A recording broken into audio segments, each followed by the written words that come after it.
Welcome to Life Biz and All That Jazz, the podcast where real talk meets transformation.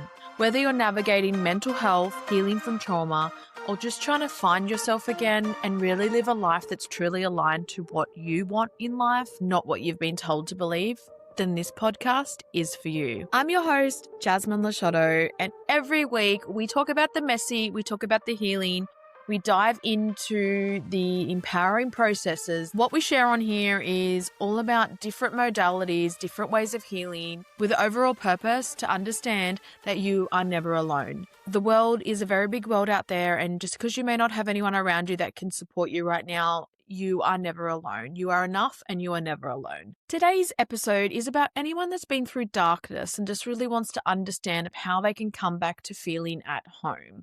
They feel very disconnected and just don't know who they are anymore, questioning everything and what they're doing in their life. Today, I am joined by the incredible Nika, a life coach and healing advocate. Nika's story is both raw and inspiring. She takes it back from the beginning to shows her transformation to where she is today, helping other people become the best versions of themselves, but also just understand that they have everything they need to be who they want to be. We talk about how anger can be used as a shield, but then also used as a signal. We discuss the impact of alcohol addiction and stories from our past, and why leaning into discomfort is the only way through. We really go deep and talk about why it's so important to bring back that inner child and just find things that bring you joy in your life every single day. So that's enough from me. Let's bring in Nika. Welcome, Nika, to Life Biz and All That Jazz. Hey, thank you so much for having me. I really appreciate being here. As I stated, I absolutely love your background. I'm so enamored. I really appreciate your time today. I'm really excited to get into some exciting topics and to discuss with you. What I always like to do at the start of the episodes is kind of like take it back. I want to, take us back to what life was like before you started your journey to where you are now and before you had your transformation. So it's always interesting for me because I didn't think I'd be even alive today, let alone be where I'm at in life. So I just turned 40 in October. I'm turning 41 this October. I am living like my best life out in these streets, and like I don't even have any makeup on except a little bit of lip gloss. And I didn't think I'd see 40 because the childhood that I came as a child, I came from a lot of trauma, but I also came through a lot of medical issues. So when I immigrated into the United States, I was bombarded by medical issue after medical issue, and no one knew what was wrong with me. And being like a bigger, taller child, so I'm 5'10", so that's about 178 centimeters. Not sure what metrics you use in Australia, but I've never been like petite. I've always been like curvy and had body to me. So people always looked at me like I was so strong. So when I was going through all these medical things as a child, they were like, she looks like she's going to knock you out and, break your teeth, right? So no one believed the amount of pain I was in, because what was happening to me was my body was literally like fighting itself. So I didn't start to actually sleep, and that sounds kind of crazy, till I was about 35. Wow. For the last 5 years. So since I immigrated to the United States as a child, what would happen to me is I couldn't play sports because everything hurt. All my joints were achy, my muscles were weak. I would fall and I would give out. So I see all of these photos of me, and they're limited because we're talking like 30 plus years ago, 30-ish years ago, and I have like bandages around my wrists or my elbows or my knees or my ankles. And I was going to see all these different specialists, and they were diagnosing and misdiagnosing me and putting me on this protocol, that protocol, from everything from like sickle cell to leukemia to like fibromyalgia. And I just felt like no one was listening to me. And the breaking point for me happened when I was about 25 years old. It was the last time I was hospitalized, because I would go through what I called crashes, right? Because I didn't have any other terminology to use. And basically what a crash would look like is we'd be sitting here talking, just having a conversation. And all of a sudden I would develop like a super high fever and my body would start crashing. And then I would, I'd have disruptive, like over the top diarrhea with vomiting. And it just, my whole body was shutting down. And I got admitted to the hospital. I was there for 4 days. They ran every test under the sun. I saw probably 20 plus specialists. And the last person that I spoke to before they took me out of the hospital was a psychiatrist. And one of my degrees is in psychology. So I already kind of knew where this line of questioning was going to go. And basically, the psychiatrist accused me of making up all of my symptoms. Wow. And I remember that moment being so angry and feeling so defeated that why would anyone want to be sick? Right? Health is one thing you can't buy and you can't get back. Or so I thought. And that literally was like the last time I sought out any Western medicine. And I started just kind of going back to my roots and doing various treatments. I mean, people kind of think I'm crazy when I start to tell them all the different things I tried on my body. But, I ended up moving to South Korea and I met an amazing doctor there with my little Korean, her little English, a lot of hand gestures did cupping on me. So I don't know if you've ever like seen or heard of traditional cupping, but basically what it is that traditional cupping, they take like a ceramic bowl, they put oil in it and they light it on fire. And Yes, I have that's seen that. yeah. So first time I've ever had it done, in Poland, we would do it like when kids had like bronchial issues or something like that, but I've never been fully cupped. And she did this full cupping on me and she comes back 15, 20 minutes later and she says, chincha, and then I hear like the clipboard fall on the floor. I'm like, okay, like what's happening? She takes the cups off and I look like a Dalmatian. I'm not pink, I'm not purple, I'm not red, I'm black, like my t-shirt, like black. Like I just black spots all over me. And the first thing she said to me, which to this day is probably one of the most like emotional moments of my life, is she goes, "Oh my God, you're in so much pain." Mm. And that is the first time, and I was at that age about 27, where someone acknowledged that I was in pain. And I just started going more and more down the rabbit hole of like traditional medicine. And I'd go back to Poland and I get like honey massages, super painful. Oh my God, like Mongolian kniving, acupressure, acupuncture, like these herbs, those herbs, all these other things. And I started just slowly cleaning, detoxifying my body. And what was literally happening is my body was in a constant state of inflammation. When I healed the body, I didn't really realize just how much the trauma of my childhood affected me and I still lived with because I'm just getting up every day just trying to survive my body, right? Mm. So no one has time for feelings, and this is something that I feel like a lot of my clients resonate with. When you're physically just battling your body every day, you don't have time to be like, "How are you feeling, inner child?" You know what I mean? And I started to realize like emotionally and mentally, I had a lot of unpacking to do. And my story is kind of unique in the sense of when I found peace, it was probably the hardest part in my life because my whole life I was motivated by anger. Anger was my best friend. Anger was there with me through thick and thin. Anger is the reason why I put myself through school, why I got my degrees, why I've always worked hard for everything I have because I was always going to prove those people wrong again, right? Like I was never going to be that victim again because I decided at 15 years old, I'm never going to be a victim of anyone ever again in my life. But then I ended up in all these terrible relationships, one after the other, right? And I just kept repeating these steps. And when I started to do that inner work, I ended up finding peace, but then I was lost. Like I had no idea who Nika was when she's not angry. Like had no clue. And I missed my anger because I knew what it was, right? Like that was what I always had. And when I lost my anger, I actually went through like a period of grief. And that sounds really silly because you would think, why would anyone want to hold on to their anger? But that was always my safety blanket, right? That was always my default of, that was like my plateau of existence. And then I found peace and this crazy world of like spirituality opened up for me. And granted, like, I don't look like a hippie, you know what I mean? Like, I don't talk like a hippie. My energy is not, but I am like the biggest tree hugging, spiritual, like vibes reading. Like, I never knew I was an empath. I just realized I didn't like people most of the time because they would drain me. And I was Mm. like, oh, and it's just all these kind of weird things started to happen. Like, I always tell people, I'm like the biggest hippie. I just shave my armpits and I like don't smell bad. So for a lot of people, it's kind of like, who the hell is this girl? And because of my personal journey, I realized everything that I have that I need in order to heal is already within me. And that started actually the reason why I started my company. I didn't start it because I wanted to be an entrepreneur. I didn't seek out to be like a life coach.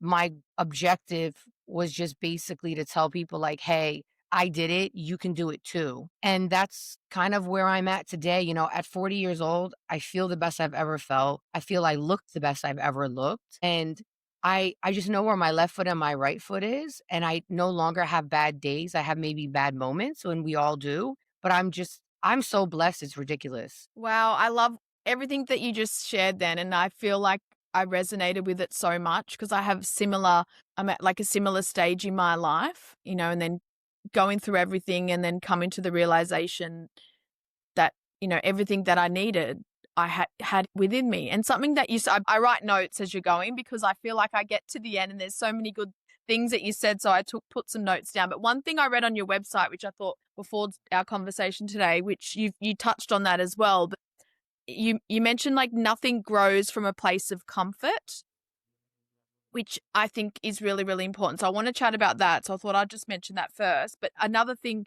to step back in is we already have what we need.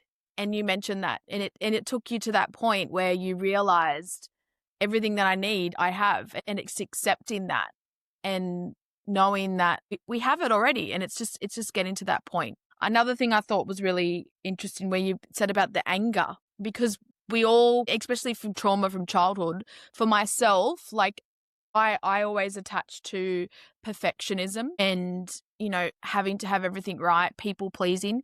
There's so many coping mechanisms and, feelings and the way that we act. And I also feel like I always used to I numbed my pain a lot. So I thought that was quite interesting because I've heard people say before, like once you detach that coping mechanism from when you're a child, then you have to learn who you are again as well. And then, like you said, that's another step that's harder. You get to a point, you've healed, and then you're like, okay, well, who am I? Absolutely. Well, because if you think about it, most people live their life per the role that they chose.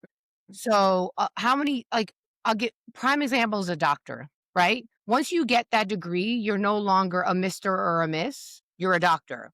Yeah, And true. and that is like your entire being of existence. You're just a doctor, or I'm a mother, or I'm a wife, right?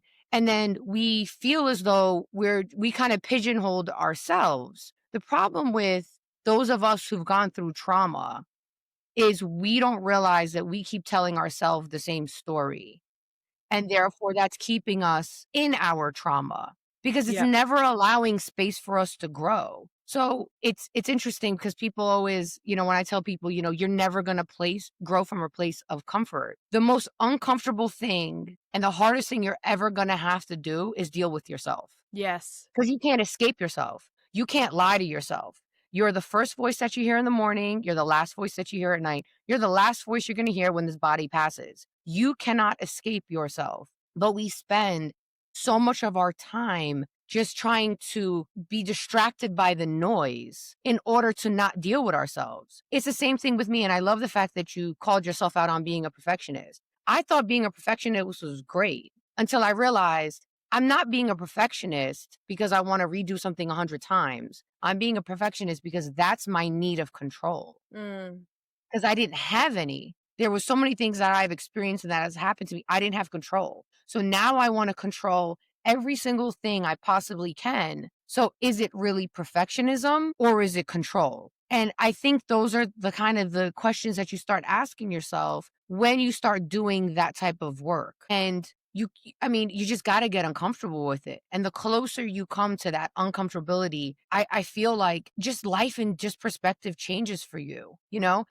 As silly as it maybe sounds, I don't even like really resonate with the person that I was at all.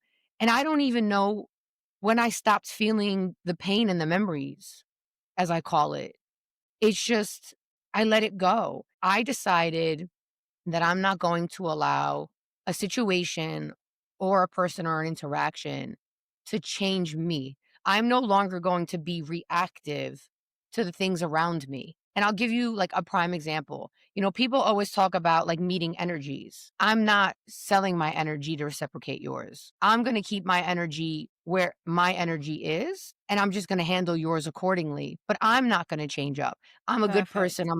You know, like I'm a good giving person. I will give you the last dollar in my pocket. I will give you the shirt off my back. And if you use and abuse me, that's okay. But I'm not going to reciprocate that energy. Because once again, that starts getting into the hippy dippy spiritual stuff, right? Yeah, that's such a powerful way to put it as well, because we can't control people around us, but we can control how we perceive ourselves and our own energy. I think as well, like what you mentioned about the discomfort, it's a process to accepting that we're going to be uncomfortable. And I think that's one of the biggest at the start of like a healing journey or someone that's embarking on their journey and knowing like, what have I got to get into?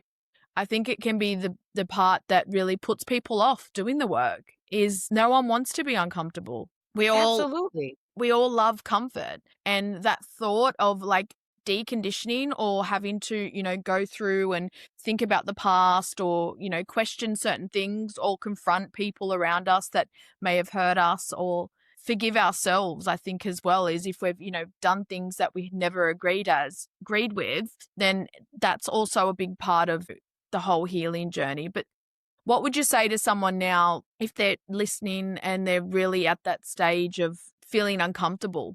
Would you have any tips to them, like to kind of push through, like for what you do from your coaching? So I think the most interesting thing that happens every time that someone is growing, or I call it like leveling up, because I'm a big believer in like there's levels to this thing called life, right? Yes. It's kind of like I always envision in my brain like the Nintendo 64 old school version of like Mario Brothers, right? The doot, doot, doot, doot, doot, and he's like going up the little stairs, with the little Oh, that's mushroom. perfect. Yeah, so Like, that's fun. literally, like, what I think of, right, when I say that, and there were so many times that I wanted to quit, I wanted to just go back to, like, the comfort zone of my existence, and the one thing I decided was I was going to become the most authentic version of me, unapologetically, and I was going to start to treat myself the way I should have been treated and I should have been loved. Like the little Nika in me, I am now as the adult Nika going to take responsibility and I'm going to love the little Nika in me. Like the more like I mean, I will never forget when I moved to South Korea and I lived for the first 6 months. It was the first time in my life that I was in a completely different place and the only laundry I had to worry about was my own. Didn't have any other noise, like this is back in the day when you had to like use Skype, right? And make like phone call dates to chat with people. And I remember and I'm not like an emotional person, sure you can't tell, but I will never forget those 6 months of my life. I just cried. I was the biggest, softest, and that's like where my journey started. And I remember being upset with myself for being crying. Like I was angry at myself, like you're being weak, right? And because that's kind of culturally how I grew up. Polish people are a bit more stoic and, also growing up in New York, like, nobody has time for that soft stuff. But if you're uncomfortable, that's exactly where you need to be. Yes. Like, that's exactly where you need to be. So lean Mhm. into it. Everyone leans out, but then you also have to think of it in terms of like where society is, right? We're all lazy because you don't have to do the work, right? You don't have to write a research paper anymore. ChatGPT will do it for you. You don't have to know how to cook, right? A food delivery service will come to your Yeah. house. You don't have to drive. Another service will come pick you up. I mean, soon, people aren't even walking anymore. They're using the little electric scooters, So, I mean, to sit back and to take that upon yourself to be like, I'm going to do the work, that's hard. And I Mm. think it's even harder when you are surrounded by a lot of people because a lot of people have this expectation of you and this image of you. And I think a majority of us are living in that consistency and that expectation of those around us. Yes, couldn't agree more. I think that's what makes it hard for a lot of people to heal. I think our generation's a little bit different now, like women like ourselves. And it's not like, I don't know how many people in your like friend circle do stuff like you do, but for me, I'm 2 years sober now. So that was a part of my journey is I knew I needed to remove alcohol to take myself to the next level because it was holding me back. It was just, yeah, like it was making me depressed really. And it was, affecting my life. I was functioning and that's that perfectionist high functioning. I always was able to do things, but it was stopping me from doing something. And to be the only person that I know that doesn't drink, like that was hard at the start, but now it's just who I am and everyone knows that. You will have people there that do support you and there will be people there that don't support you and it's all about really holding on to yourself. And like you said, you've always got the tools. We have the tools already. But this is our one life and I get really passionate talking about it because no matter what people think of you or that people's expectations around you, it's still it's our life. Like we get to choose every single day who we want to be, what healing we want to do, how the growth we want. And it's just so powerful when you do step into that. And we've obviously had that transformation. And that's why I love having guests like yourself on, because we get to share it. Like we get to share the journey and then also the ending. And for myself anyway, healing's forever. Like I'm going to constantly grow. I want to level up. I love that word, the way that you explain that. Because every year I look back and I think, who was that person? And I think it's really funny when you see memories on Facebook. Now, like, the longer ones come up and there's like a status and you think, I don't even understand what that girl was saying. You're like, what a loser. Yeah. But yeah, I think it's just really having that. And if you don't have people around you that support you, like you need to be able to set the boundaries. You need, if you feel like you can't be honest with someone and I want to change this in my life, like I need your help. For example, like if you want to have more boundaries about energy and you are trying to do that work and you need to protect your energy because you are looking back and you're uncovering certain beliefs and you're really putting that inner work in, you want the people around you to understand that, maybe like you can't take on as much from them and, you need to put those boundaries in place that people around you should understand. If they don't understand, you need to be able to talk to them honestly and say, look, this is what I'm trying to work on. I need you to support me. And it's hard in a way because I think the older generation, they don't do as much work. So for example, like with my mum, she's very understanding, but like I guess me and my siblings, we're kind of that new age. We're doing a lot of things. We've all got our own businesses. We're like living differently. We're traveling and stuff like that. And we're all doing the work because like we obviously went through trauma when we were younger and that was a lot to do with my dad with bipolar and his mental health. But mum was always there to keep us together and she went through it as well. And she can see kind of like the awareness that we have. So I think it's, if you're worried that someone isn't understanding the growth that you want to do or like the uncovering, the unconditioning, you could be surprised as well that people do kind of want to change or want to support you in your journey. Yeah, so that's something I really wanted to get across to people listening because I think that can be the hardest thing is, for one, like deciding that you want to change, but then two is like implementing it and sticking with it. When you do start to feel uncomfortable, you need to have support. Well, you don't need it necessarily with your network. There's a lot of people out there and I did do a lot of mine on my own. How did you kind of feel like you're similar, like you kind of moved away? You said you didn't really like people, but then you felt like you found out you're an empath. So I resonate with that a lot. The irony. So, first of all, kudos on you for owning, your issue because, I think a lot of time people talk about like addictions, whether drug, alcohol, excessive working out, and I don't think a lot of people understand that the root isn't because you like to be high, drunk, whatever. It's because you're escaping.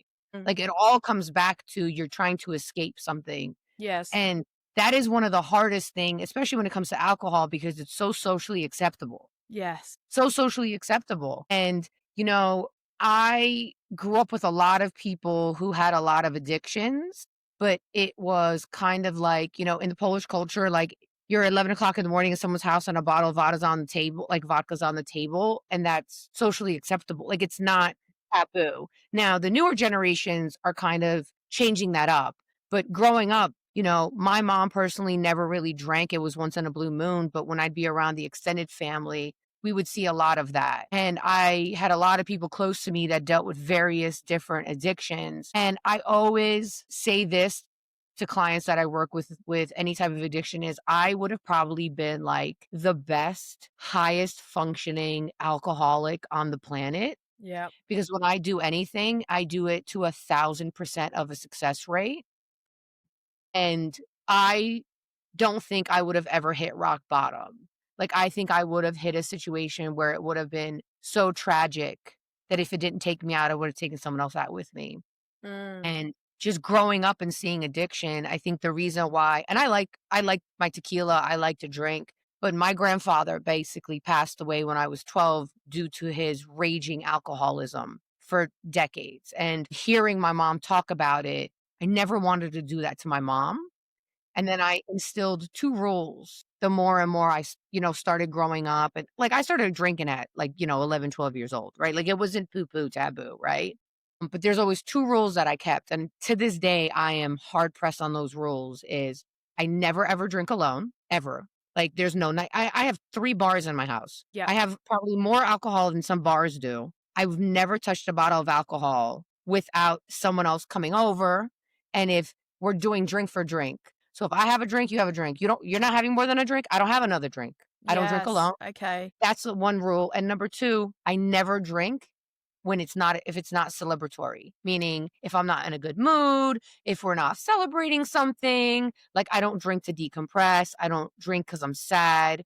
And those 2 rules, it's something I've instilled to my god kids as well, because the problem, especially with something like alcohol, it's such a slippery slope. Because, it's funny when you're 15, 18, 20 something, drunk, out your mind, and then it's like a funny story to talk in Yeah. your group chat. It's really not cute when you're getting shit faced at like 30 something Yes. and you have blackouts and you're like, "Did I sleep with that g" and I've seen these things happen to friends of mine, and I think what also reinforced the alcohol for me is I will never forget this. I was 19 years old, and I went drinking with a gay couple of mine that I was in university with, and we were all having a great time, it was their names were Jason and Jose, we're having, like, a great time, and they're like, "Alright," like and I was drinking heavily, right? But you know me, I got this, right? Like, no problem. This guy that I was dealing with was like, "Oh, I'll come pick you up."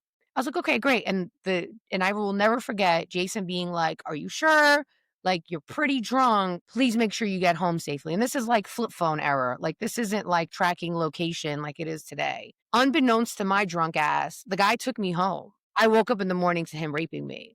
Wow. And I literally never started talking about this until a few years ago, and this is Mm. actually the first time I've ever actually put it on a podcast to just drive the point home. The person who put themselves in that situation was me, Mm. because I thought I'm so invincible that the alcohol and the copious amounts of it didn't affect me, and then I put myself in that like, did that person violate me? Absolutely, but there was also accountability that I need to put on my back, and at 19 years old, I heard that lesson and I felt that lesson, Mm. and I am grateful for it in a lot of ways because I probably would have had maybe a similar path like that you did, you know? So I just I man, I just look back at my life, man, I'm just so grateful. I'm just so blessed to be here, And it's like, man, every day is just is a blessing, and it's another ability to write another page in this chapter, in your series. And I just wish more people were more authentic to their truth and imperfections, because we all are trying to heal from something. Thank you for sharing that with me and being vulnerable. I really appreciate, you sharing that. And that would have been a difficult time. I think what's really powerful is the way that that really taught you a lesson. And you talk about it in a way to being like, I had to be accountable. And that's something else that's really powerful, because it's so easy to fall into that victim mentality of thinking, I was drunk, like that wasn't my fault, but we choose to make these decisions. Very strong what you said as well about having your, like with your drinking, how you don't drink alone and it's the celebratory, or like you match someone's drinking, because I could never do that. And I probably started drinking about 15 after my parents broke up, and it was a really really traumatic breakup. Like that's the first time my dad like tried to take his life. So it was a lot. And being 15, obviously I'm already going through that a hard stage of life. So me and my friends would go out, and back then too, that's what you did on the weekends. You went out I played sports and did all stuff like that, but then you're just having fun. And then over the years, it was always, I never drank on my own. And it wasn't till my dad passed away when I was 28. That's when I started to drink on my own. And that's when I knew like I saw those habits start where it would just be a wine. And look back now, and I've been diagnosed with ADHD. So I know that that was my dopamine. That's how I would regulate at the end of the day.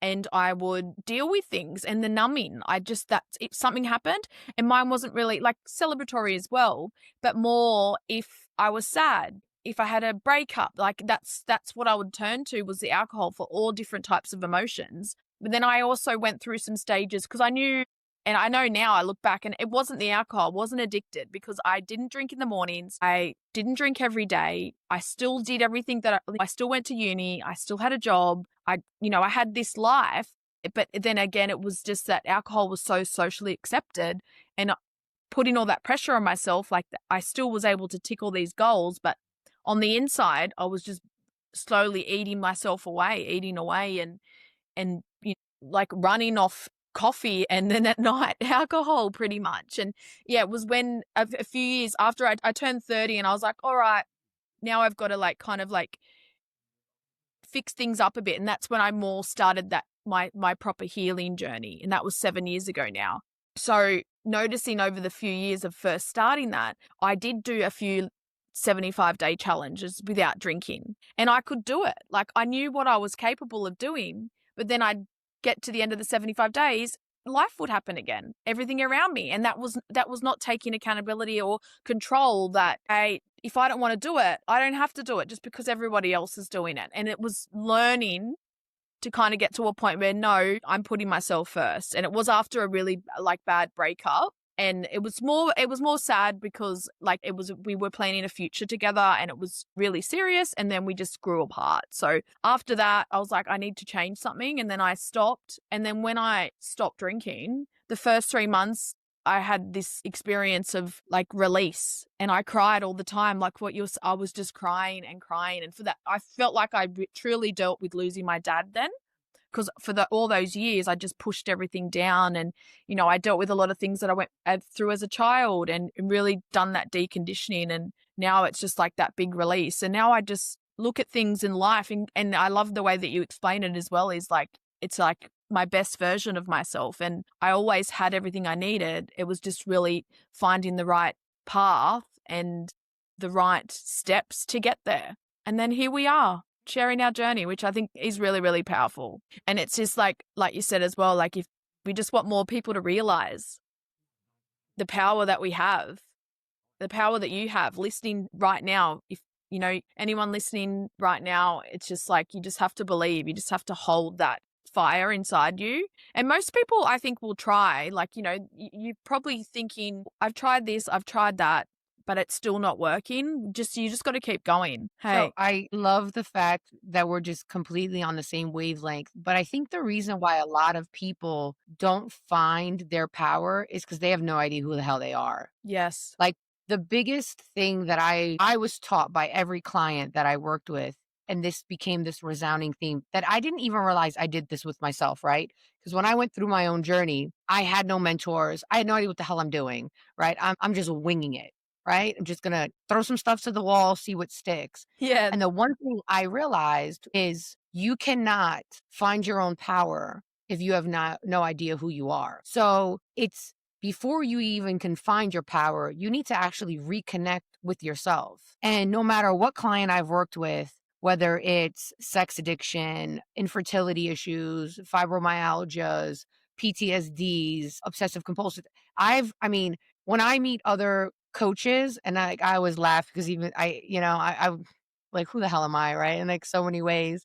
But like when I don't have like a niche, I don't have a genre, because every single person, majority of us are disconnected, and society, especially nowadays, is even more programmed to disconnect you even further and further, because you're constantly getting inundated, right? With like the memes and the reels and the messages and so on and so forth. And it's all this noise that you're like, I don't know who the hell you are. At 15 years old, I decided I wasn't going to be a victim anymore. Then I didn't realize I was like wearing this big, gigantic sleeve tattoo of survivor. And then I was putting myself into these toxic situations and relationships to prove that I can survive. Because you can't be a survivor if you're not surviving things. Wow. And when I started to realize, like, well, wait a minute, I don't want to be like, like in survival, like, naked and afraid in the woods somewhere, right? Like, I don't know if you've ever seen that show, but like, I don't want to constantly live my life like two fists up fighting the world. Like, and I realized, well, wait a minute, like, who the hell am I? Like, who am I when I'm not surviving? Who am I when I am no longer angry? And when I started to ask myself those questions, I realized I have no clue. And you hear all these cliches of like, love yourself, girl, female empowerment. How the hell could you love yourself if you don't like yourself? And you can't like yourself if you don't even know who you are. Yes. So for me, my journey was like, man, it was rough. I've always been the type of person where people always say, oh my God, you know everybody. But I don't really have friends because to be friends, you got to show your belly button. You have to show your vulnerability. And I've always been everybody else's rock. So how can the rock need support, right? Like it just doesn't happen. And I went through the journey on my own. But then again, that leads me then back to the spiritual stuff of everything happened for me, not to me, because I wouldn't be who I am. We wouldn't be sitting here talking about this if I didn't listen. And the more I, you know, went through life, like, in the beginning, I told you I didn't think I'd see 40. I literally didn't think I'd be here to see 40 with all the toxic relationships and all the different things I've been through. And granted, from the outside, people just think my life is just so amazing. Oh my God, she has no problems. I had a ton of them. Now, there is no such thing as a problem in my life. Everything is just reframed. It's just a different zone. And now, being 40, I'm like, I have no game plan. Like, I don't know what the hell I'm doing. I'm just freestyling it and I'm letting, for the first time in my life, just things happen for me, Wow. you know? Yeah, that was powerful. I was getting really emotional when you started to talk about, like learning who we are and how we meant to know, like ourselves, if we don't know who we are. And that's going back to like when we do certain coping mechanisms that aren't healthy, like drinking, drug, anything like that, that's not healthy for a person, toxic relationships. Most of the time, yeah, we're doing it because we just that's a coping mechanism that we know. We think we are doing the right thing, but then it's also, stem back from trauma. There's so much deeper to it. But it's also because we don't love who we are. We wouldn't treat ourselves in a certain way. And then when you get that breakthrough and then you're like, oh, I actually like who I am now. And I'm at that similar stage. And it's so funny that you said like you're at your age now and you're like, don't really have much of a plan, I'm just going through things. Like I'm so happy too, like where I am right now. And I have all these things set up because I've done the work and I can like kind of just do everything and it's okay. I think for the first time in my life, I'm not like, I do a lot. I do take on a lot. My days are busy, but for the first time, I'm like, well, whatever happens now is great. Like it's like an extra because who I am deeper inside, who I am and what I've created is everything that I could have imagined when you go through so much as well. When you look how far you've come, it's like that magical moment. Yes. I mean, I think for someone like you and I think there is so much beauty and power in just like letting things be because we've become these perfectionists, which really is just control freaks because were hit with so many unknowns. So to let go and just let things be and be comfortable with it, like not have like that anxiety of like, but truly just like, just see where the road takes me. It's just so powerful. No, it is. It is. And it did, it's not easy to get there. And also something you mentioned before about like the journey is rough. Like to get to where we've gotten to today, like it's not been easy. And that's something that I always like to share because, and I'm always like honest about everything that I go through. And I do promote, like I'm like that heal out loud person, but it's not an easy journey. And I think it can be hard if you're in this healing loop as well, you find yourself doing all the things, but you're just not getting anywhere. That's when I think it's the best time is to reach out for, support or just to do some research into seeing what people are doing out there. So that's something I want to touch on now is what you're doing. And I think I watched one of your videos, I think it was YouTube, and you said that you're the bridge to the healing. And I love that. I really, really love that because you're so honest and authentic about it being like, I'm going to help you get there. So I'd love for you to talk more about what you do and, explain that a little bit further about being the bridge. So I think for me, because I don't have this niche and Yeah, I don't have a 90-day program for you. I'm literally like that fine Italian suit shop where you come in and there's just rolls of fabric on the wall and you're going to come in and I'm going to measure you and I'm going to figure out what is the right shade, of pink for your skin tone. And we're going to make you look like $1,000,000. perfect. And Yeah. that, I think, to me makes me very unique, and this is why I'm able to work with so many different clients for the simple fact that I customize everything that I do. And the first thing I tell every single client, so if any of my clients are listening, they're probably going to be laughing at this point, is the first thing I say is, I'm not here to heal you. I'm not a healer, not a doctor. I'm here to teach you how to heal yourself, first and foremost. Second of all, I'm your bridge. You're going to decide how we're getting over this bridge together, right? Are we moonwalking? Are we gonna do the bachata? Are we gonna just crawl? Are we gonna run? Like, however you decide to get over this bridge, we're gonna get there and you're gonna use me to get there. I'm basically like that white blank canvas where you throw all your crap onto me and then I make it make sense. Because I think the biggest issue is, especially for men, and I have a lot of male clients, I think, because of this, there isn't really a lot of room to just be able to just unapologetically express yourself. And I'll give you a perfect example of people within law enforcement. A police officer cannot go up to someone and say, I'm having suicidal thoughts. The first thing that's going to happen to you is they pull your credentials and they pull your gun. But sometimes you need to say that out loud. Like sometimes you need a safe place and a safe space. And that's really what I try to work on. But I don't create comfort for any of my clients. My goal is to make you uncomfortable. And my goal is to make you develop all these different tools that you didn't probably even know that were in your arsenal in order for you to now have a skill set to walk through life. I don't have long-term year or 2-year long clients, right? I mean, the longest client I've had was about 7 months, and that was extreme childhood sexual abuse stuff. Because for me, I want to give you the tools and the techniques I had to kind of fumble through and figure out on my own. That's really powerful. What I love about what you're doing is that it's tailored. And I love how you explained it with the Italian suit shop. Because there's so much out there now that is so structured, and everyone's going to come to you and they're going to have their own story, their own trauma. There's going to be a scale of where they're sitting. And to have one type of like framework, it's not going to be feasible like to get the right from people. And I think what's really important as well is, like you said, you're there to, help them get over the bridge. I love the way that you explain that. I think it's a really, really powerful way to talk about that. What are some of the like tools and stuff that you recommend? If anyone's listening now, if there's something little that they can kind of like start to embark on. Are you into journaling or anything, or, So kind of like things to do before, say, get into a point? So the only advice that I have to anyone listening, regardless of what they are experiencing, is what I call it the come to Jesus moment. Like really sit down with yourself and ask yourself these questions. Do I like where I am in my life right now?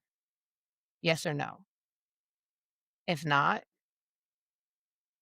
okay, where do you want to be? Because imagination is already 80% of the battle. The 20% is just the work to get you there. The next question is, do I like who I am? Like, am I being authentically true to myself? Maybe Yes. I'm a doctor, but I've really just wanted to travel the world and take photographs, So am I happy with where I am? Am I fulfilled with where I am? And sit and ask, really be honest with yourself and have that barometer. But the one thing I think every single one of us should do on a daily basis is, I do this practice a lot, is you close your eyes, right? You get into a place of like relaxation. And then I want you to think back of your happiest childhood memories and what were you doing? Were you rollerblading? Were you on the bicycle? Were you playing with Legos? Were you coloring? We as adults lose all the fun. The Like people joy. always talk, yeah, the joy. People always talk about happiness. Happiness is a destination. Like it's not the journey. The sustainable journey is the joy. If you're doing every day, 10 to 15 minutes a day, something you like. And I don't mean being on the phone, playing a video game, zoning out to TV. Those are not enjoyable things. Those are passive things. What do you do that feeds the inner child in you? Because I guarantee you, if you were that kid who like saw Legos and it was like the best thing since sliced bread, you're going to be just as excited for that.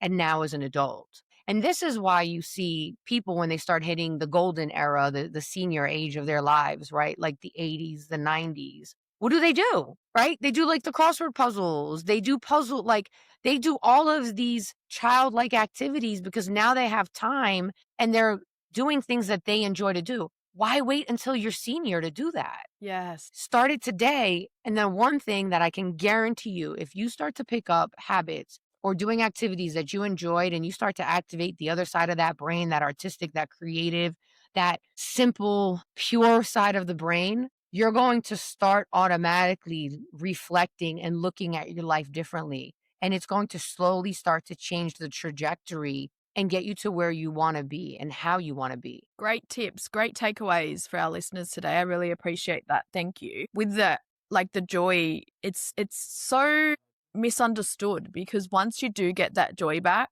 and I did an episode recently, like a solo episode about like our dopamine levels and like where when you are drinking or getting that dopamine, which is a spike which our body can't really sustain, or after having a drink, it's just we lose a lot of the joy of the simple things. And then our hedonic set point is too high that it's hard to get that back. And then that's like one thing that I've realized is, 2 years being sober is I just love like the little things like hanging out with my niece, nephews, like playing, painting. I do those puzzles. I don't know if you've seen them. They've got a picture and you stick the diamantes onto it. Mm-hmm. So my nonna does it. She got me into it. She's 86 and she does that now every day at 2:00. She'll do her gardening. Then she comes inside and she does it. Like, so similar what you're saying about, getting to a point and just having that little moments, coloring in. Like I love coloring in, and there's so much gardening. There's so many things that I do now that I do it because it's joy, and I know that it's good for my mind. So this has been a great chat. I just like to end every episode with a few questions. So if you could go back to the younger version of you, what would you say to her? Would you give her any advice? Like I love when people ask me that. Yeah. I get a different answer every time. It's so different, and that's why I've kept doing it. It's on one end, I would never go back and I would never tell her anything because I wouldn't be who I am today without it. And I am grateful that I went through everything I went through. I survived those things and I didn't give up on myself. Even though I had no cheerleading, I had no support in a lot of ways. I also think with the stubborn, bullheaded personality that I have, I needed to go through it on my own.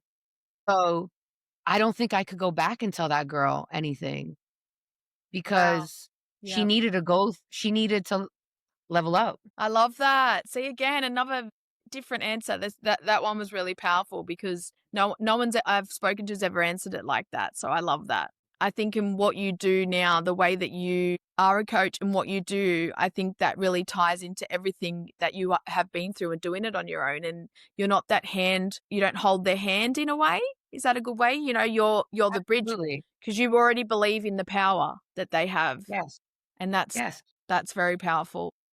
And the thing is, like, not to interrupt, but the thing is when it comes to power, and people always talk about like empowering each other, is you can't empower someone who doesn't know their own power, and you will never know your own power if you don't know who you are. So I can't work with a client until we get to the root of who they actually are in order for them to find their bucket of power for me to empower them. Yeah, no, that's great. That's a really great way to put it. Do you have any mantras that you go by? So the one thing that's tattooed on my arm, and it's so funny because when I got this tattoo, probably got it almost a decade ago, and it's in Polish. It says, "Co jest dla ciebie przeznaczone będzie twoje," which it means like what's meant for you, what's destined to you will be yours. And I never really knew that how much of an impact it would really like that would be like brought to life for me, because I really feel like if you just keep going into situations and aligning yourself with what feels right, with the things that are true to you, and you're doing it for the right reasons, right? You're not doing it for like the cloud or the money or the Instagram or whatever the case is. You're going to end up exactly where you're meant to end up. And that is Yes. why I don't think I could go back and tell that little Nika anything, because I had to go through that, because if I didn't, I wouldn't be who I am today. I wouldn't be as grateful and appreciative for every morning that I wake up and every night that I'm able to go to sleep. No, I love that. I really love that. I keep thinking about I was like, wow, it's such a inspiring answer. Did you have anything else you wanted to share to before we wrap up today's episode? Well, first and foremost, thank you very much for sharing your story. I know how much that's a lot, that's courageous, especially when you had to deal with your sobriety in a society that is so, yeah, let's get wasted. It's so cool, you know?